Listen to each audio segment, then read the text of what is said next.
코로나19 사태로 인해 국내 경기가 급속도로 얼어붙고 있는 가운데 문재인 대통령이 경제 위기를 극복하기 위한 해결책으로 한국판 뉴딜을 제시했습니다.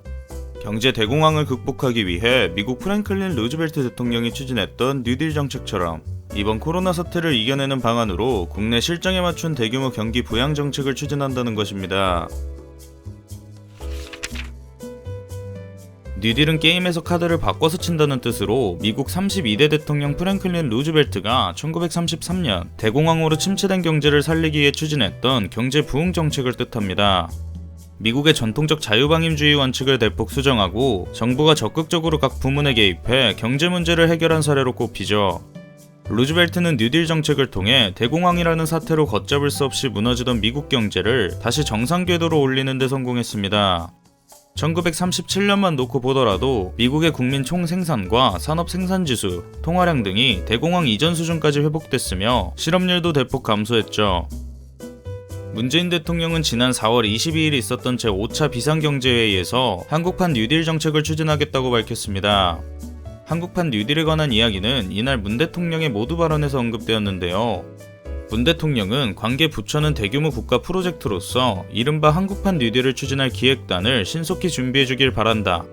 정부가 특별한 사명감을 가지고 나서달라며 범국가적 차원에서 새로운 일자리 창출을 위한 대규모 사업을 대담하게 추진할 필요가 있다고 강조했습니다. 또 일자리를 만드는 데 그치지 않고 포스트 코로나 시대의 혁신 성장을 준비해 나갈 것이라고 밝혔는데요. 한국판 뉴딜, 어떤 특징을 가지고 있을까요? 한국판 뉴딜은 디지털 기반 프로젝트에 집중하는 21세기형 뉴딜로 과거 루즈벨트가 진행했던 토목사업 위주의 뉴딜과는 차별화됩니다.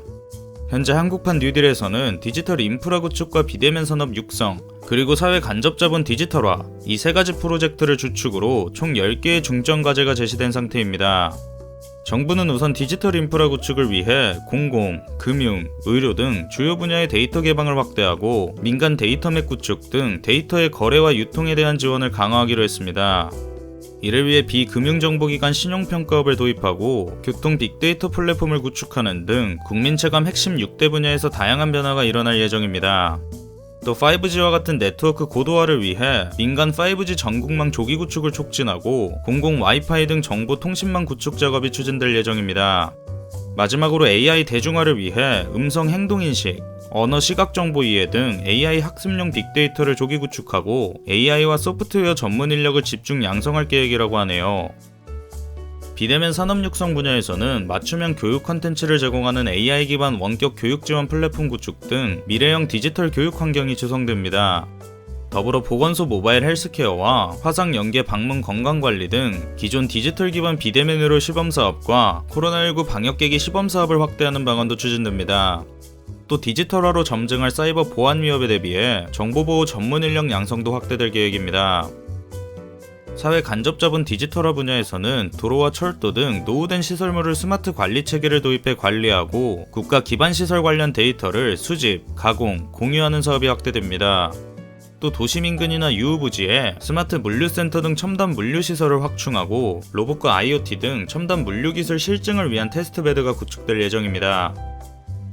정부는 한국판 뉴딜에서 비대면과 디지털 일자리 10만 개 마련을 핵심으로 총 55만 개 규모의 공공부문 일자리 조성 대책을 내놨습니다.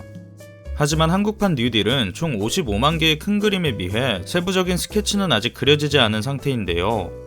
앞으로 더 많은 회의와 추경을 통해 어느 정도 정책은 시행되겠지만 문재인 대통령의 임기가 이제 약 2년밖에 남지 않은 시점에서 뉴딜과 같은 장기적인 프로젝트가 성공을 거둘 수 있을지 주목됩니다.